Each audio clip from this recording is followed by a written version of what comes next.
Que a paz do nosso Senhor e Salvador Jesus Cristo esteja com todos. É com alegria e com satisfação que nós estamos de volta aqui neste canal para trazer aos amados ensinos da Palavra de Deus. Ensinos que trazem vida, ensinos que trazem edificação.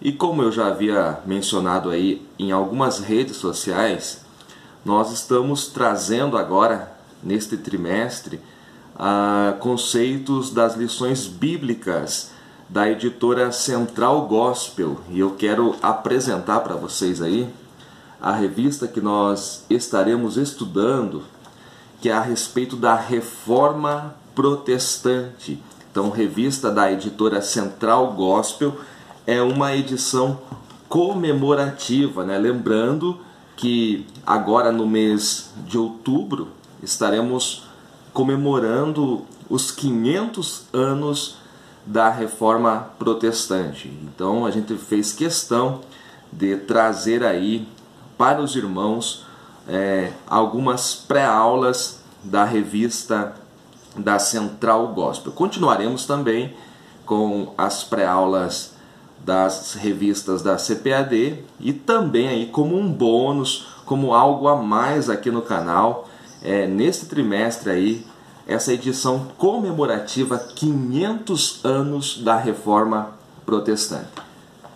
O comentarista desta revista é o pastor Gilmar Vieira Chaves. A revista está muito linda, muito bem elaborada, uma revista belíssima. Quem não conhece, vale a pena conhecer. E na capa aí, nós temos aí 4 dos grandes ícones da Reforma Protestante. Você tem ali Lutero, Calvino, Wycliffe e Zwinglio, que foram alguns, né, dos pré-reformadores e também dos reformadores.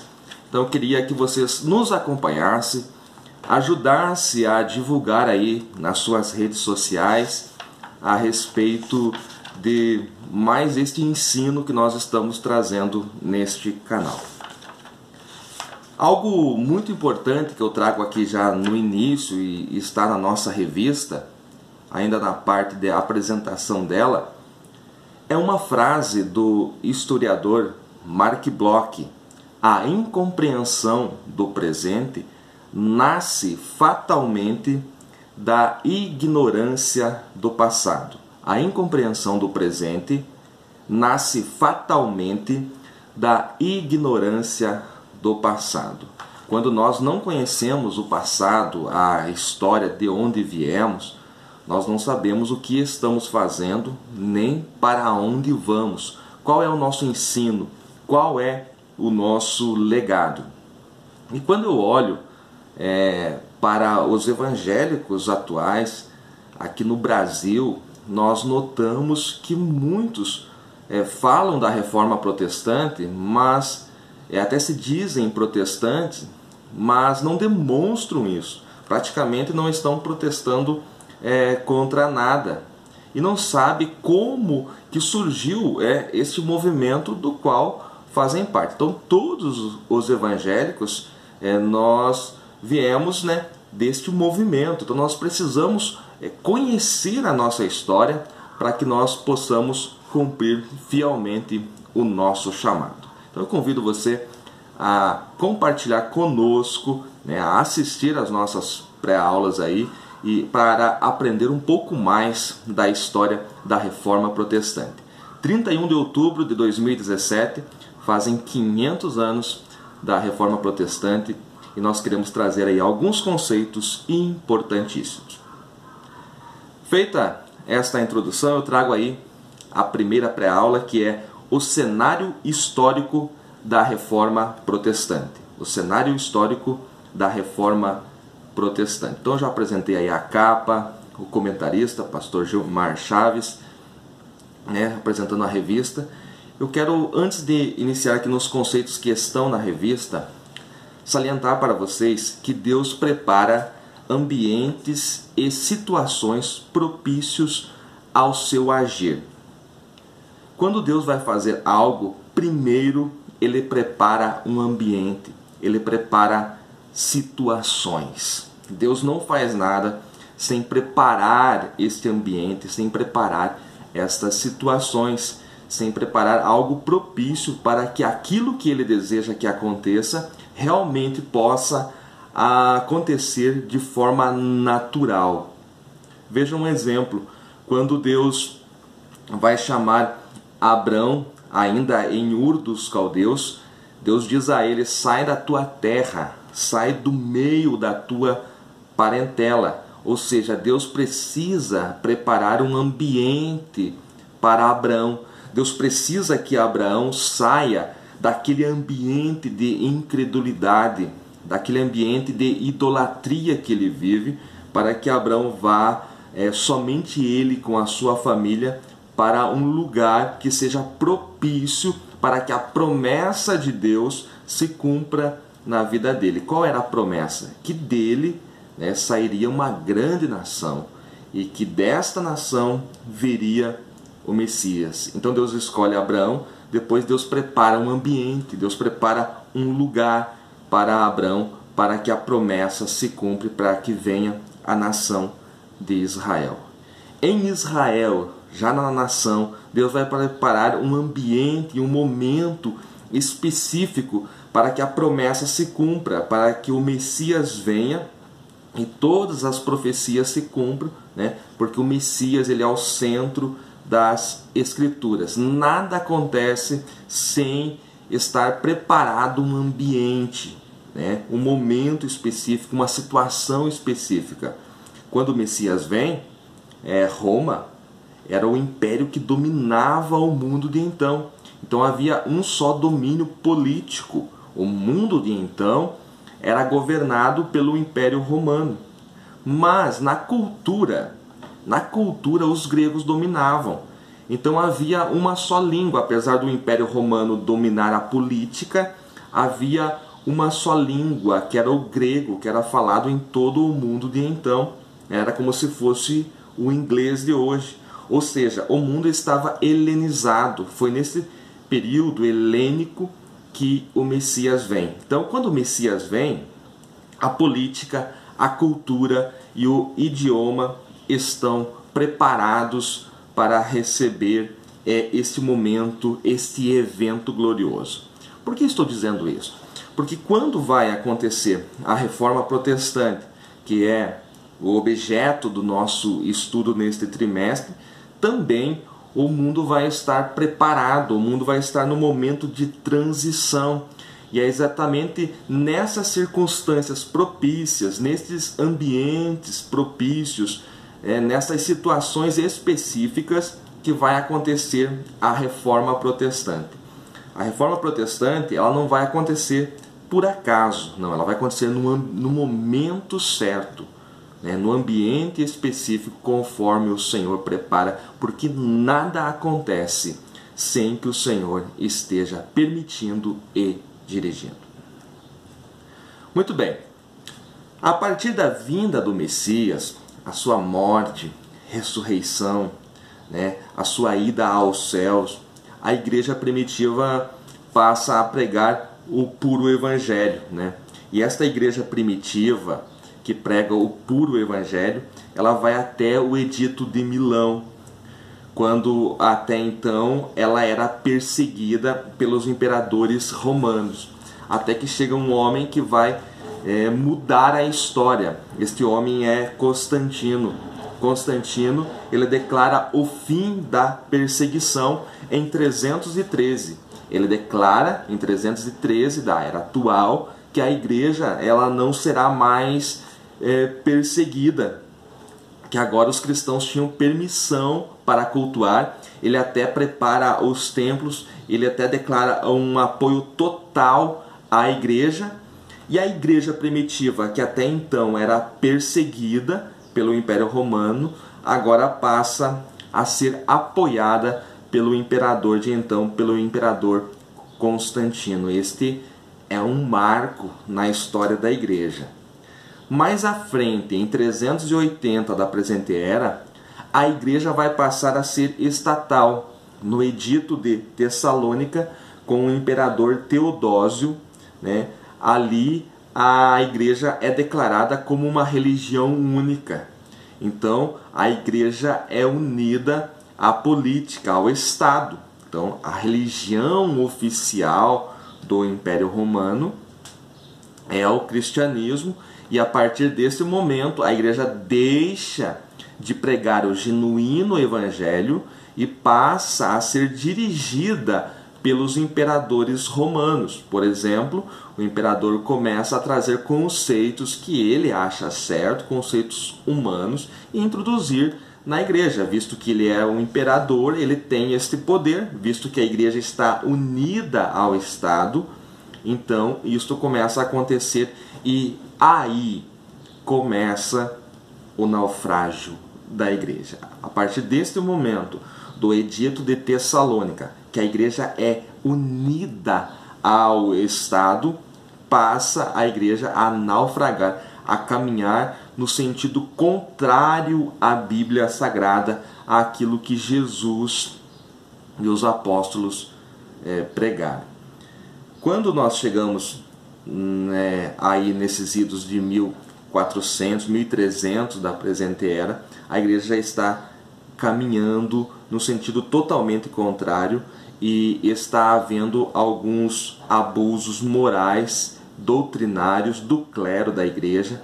Muitas falhas estão acontecendo, e este é o momento que Deus começa a levantar alguns homens que nós veremos a seguir. Então, quando nós falamos de reforma protestante, se refere, ao fato ocorrido na Europa no século XVI, especificamente no ano de 1517. Mas nós vamos abordar também alguns fatos que ocorreram antes, nos idos de 1300, 1400, que são conhecidos como pré-reforma. Bem, vamos à nossa revista. Quais são ou quais eram os problemas que mais assolavam a igreja? Primeiro nós podemos ver aqui no tópico 2 da nossa primeira lição, a clericalização da liturgia.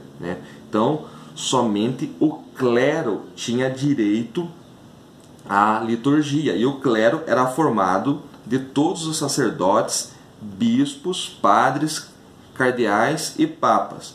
O povo era apenas um mero espectador, não tinha nenhum direito à liturgia dos cultos. Então somente o clero participava da liturgia, enquanto a grande massa apenas assistia.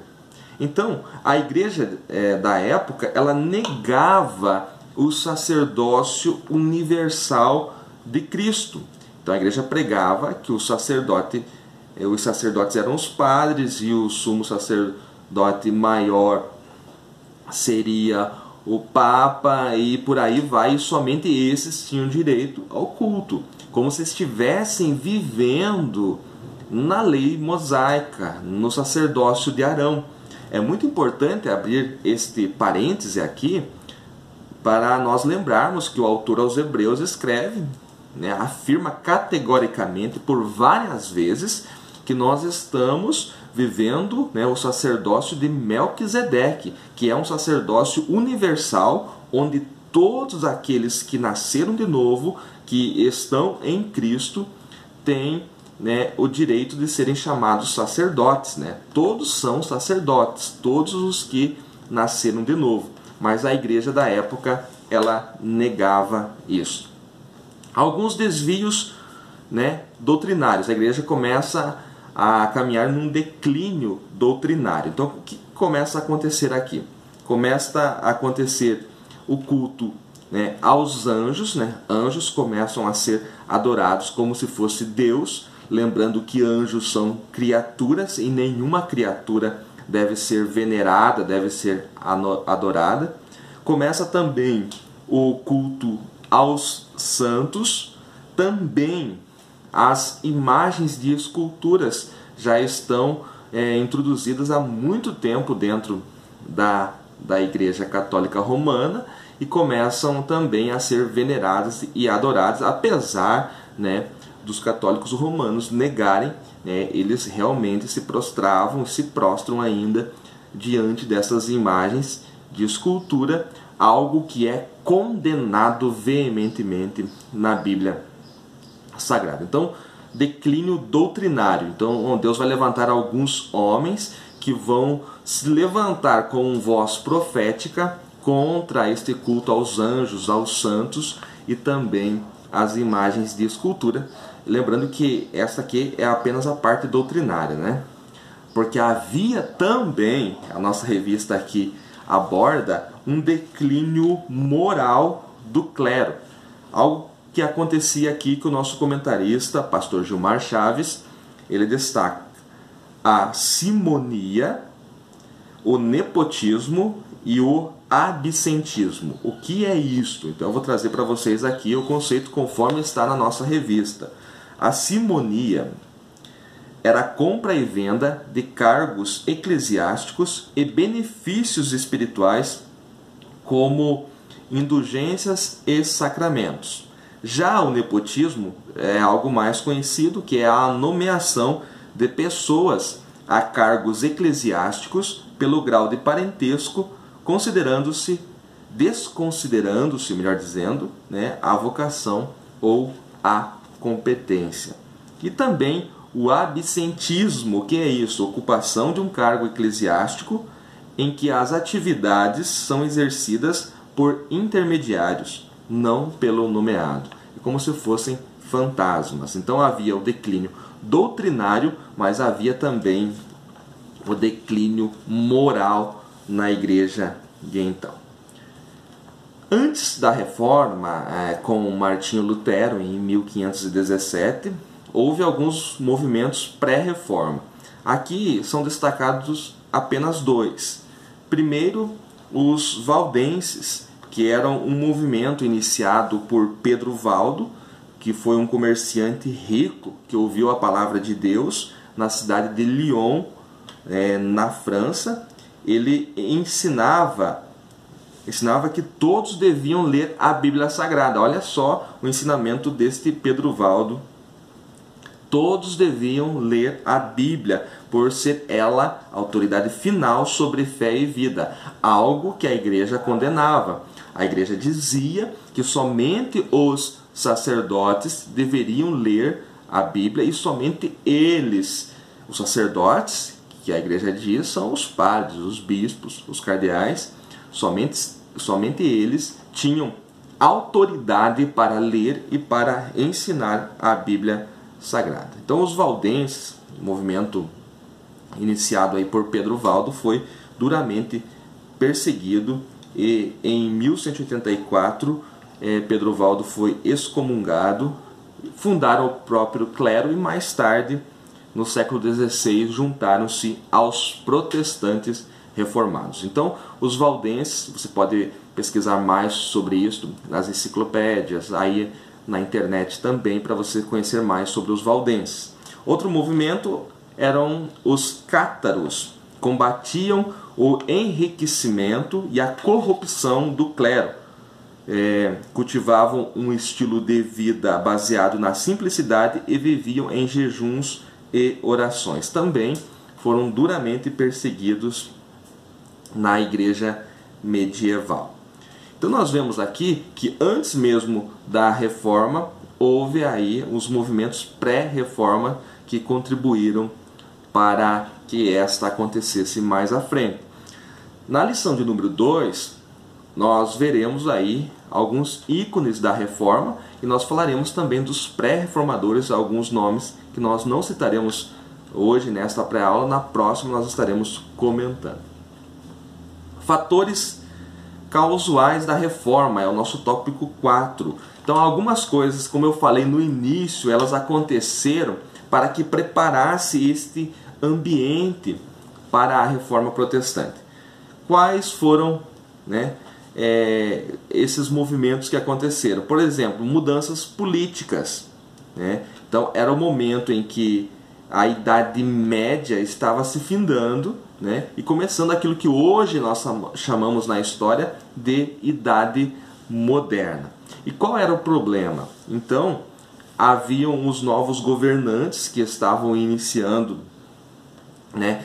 o seu governo, e eles viam com maus olhos a autoridade, o poder que a igreja tinha sobre o Estado. Por exemplo, o governante de uma determinada área, ele não tinha poder total, porque era a igreja que detinha nas mãos esse poder. Então, isso foi algo, esta mudança política da Idade Média para a Idade Moderna, uma nova forma de governo, governos locais, contribuiu também para a Reforma Protestante, porque eles não viam com bons olhos o poder que a igreja, e principalmente o Papa, tinha sobre a sua nação, e também viam com maus olhos o montante de dinheiro enviado à Igreja Romana, e também a isenção de impostos que era concedida ao clero. Então, isso foi um movimento, essa mudança política contribuiu e muito para a Reforma Protestante. Mas houve também mudanças econômicas, né? Iniciaram-se aí o comércio. Até então as pessoas apenas plantavam para se alimentar. Agora as pessoas começaram a produzir em quantidade maior, começaram a vender os seus produtos. Então iniciou-se o comércio, iniciou-se os burgos, a burguesia. E a igreja, olha só, a igreja que enriquecia e muito à custa da cobrança de indulgências, né? E a isenção de impostos que tinha o clero, a igreja enriquecia e muito, mas esta mesma igreja que enriquecia e muito, ela condenava a riqueza. Então, apesar da pessoa conseguir a sua riqueza honestamente, de forma lícita, trabalhando, era condenado pela igreja. Então iniciou-se a burguesia, e muitas pessoas nesse comércio aí começaram a ficar ricas, bem-sucedidas financeiramente, e a igreja condenava isto. Já os reformadores, eles aceitavam as riquezas desde que elas fossem adquiridas de forma lícitas. Então isso também, esta mudança econômica aí, ela também contribuiu para a reforma. Mudanças intelectuais também contribuíram. As artes, as ciências começaram a se multiplicar, as pessoas começando a ter acesso às informações, um maior número de pessoas tiveram acesso à leitura. Isto fez com que, a partir do momento que as escrituras sagradas fossem impressas, né, nós já vamos falar um pouquinho a respeito do papel, né, que foi criado mais à frente, o papel vegetal.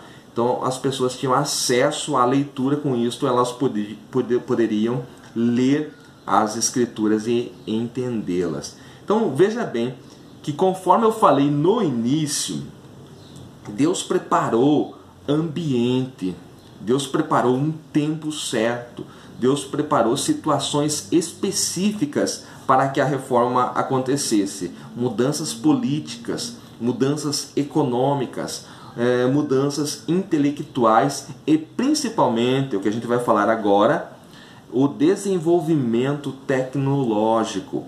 Então, houve aí a invenção do relógio mecânico, o trabalho passa a ser contabilizado com maior precisão, né? O relógio mecânico é inventado. Os óculos, o que os óculos têm a ver? O aperfeiçoamento desse artefato permitiu um maior acesso à leitura, né? Então, da Bíblia e das obras dos reformadores. O papel vegetal, já vou falar, e a imprensa. Com o advento da imprensa, o acesso à Bíblia e às reformas e às obras dos reformadores ficou infinitamente mais fácil. Mas o que eu destaco principalmente aqui é o papel vegetal. Por quê? Até então, a Bíblia ela era apenas em pergaminho. Então, era um material que era muito difícil de ter acesso e muito caro. A partir do momento que passa a ser fabricado o papel vegetal, as Bíblias são impressas em papel, e isto torna mais acessível a palavra de Deus. Então o papel vegetal contribuiu e muito para que as escrituras sagradas fossem espalhadas. Queridos, eu sei que são muitas informações para uma aula só, porque nós estamos tentando fazer aqui um recorte em um período histórico longo, e muitas coisas aconteceram rapidamente neste momento de transição da Idade Média para a Idade Moderna. Então, são muitas informações para nós passarmos em uma única aula, mas eu creio que, seguindo a ordem aqui da nossa revista, eu pude passar para vocês aí a sequência dos fatos. Na próxima aula nós estaremos falando a respeito dos ícones, os ícones da Reforma Protestante. Aguardem aí, em breve estará disponível no YouTube. Muito bem, olhando à nossa volta, eu concluo dizendo aqui que nós vemos hoje uma igreja chamada protestante, mas que infelizmente não protesta contra nada. Nós precisamos novamente deixar com que a pessoa do Espírito Santo nos ajude e nos dê discernimento para nós entendermos o tempo, o momento que estamos vivendo. Nós estamos vivendo, queridos, um momento que necessitamos novamente de uma reforma. Necessitamos voltar às Escrituras Sagradas. O que os reformadores mais fizeram foi isso, que a igreja precisava voltar às Escrituras. Que quando eles olhavam para o que eles estavam vivendo e comparavam com as Escrituras Sagradas, eles viam um abismo entre elas. Então nós precisamos que o que a Bíblia Sagrada nos diz seja aquilo que nós estamos vivendo. É um tempo de nós refletirmos a respeito desses 500 anos da Reforma Protestante e olharmos para a nossa situação e vermos o que é que mudou nesse período, nesses 500 anos, principalmente para nós que estamos aqui no Brasil, um país livre, onde podemos propagar o Evangelho de forma aberta, né? A Constituição nos garante isso. E o que estamos fazendo e como estamos fazendo e qual é o Evangelho que nós estamos vivendo. Precisamos viver o Evangelho da Bíblia Sagrada, mesmo que isto nos custe e muito. Para os reformadores, para alguns, custou e muito alto. Alguns pagaram com a própria vida, alguns pagaram com o seu próprio sangue, foram queimados vivos, esquartejados, como nós veremos na sequência dos nossos estudos. Que este ensino, que este legado, ele fique marcado em nossos corações. Que nesse trimestre a história, o ensino e o legado dos reformadores seja o nosso. Que Deus abençoe a todos, em nome de Jesus.